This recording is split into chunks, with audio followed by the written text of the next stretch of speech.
মমতা বন্দ্যোপাধ্যায়ের রোষের মুখে মিনাখার তৃণমূল বিধায়ক উষা রানী মণ্ডল। সভায় অনুপস্থিত ছিলেন মিনাখার তৃণমূল বিধায়িকা। সেখান থেকে মিনাখার বিধায়ককে কড়া বার্তা দেন তিনি।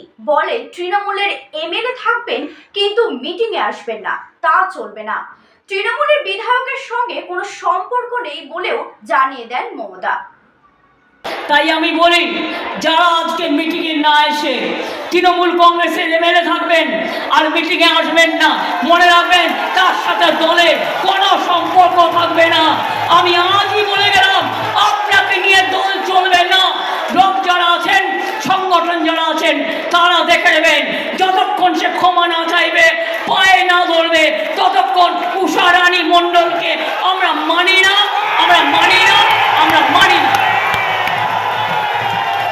বিজেপির সাথে যারা আঘাত করে তার সাথে আমার কোনো সম্পর্ক নেই, তার সাথে আমার কোনো সম্পর্ক নেই, কোনো সম্পর্ক নেই।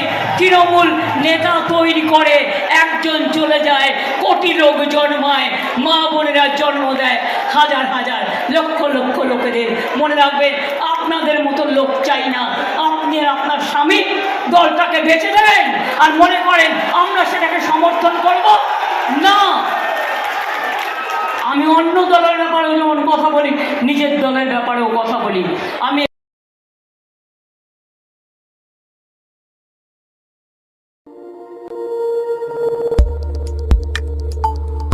দেখতে থাকুন নিউজ প্রাইম টাইমস, আপনাদের সাথে, আপনাদের পাশে।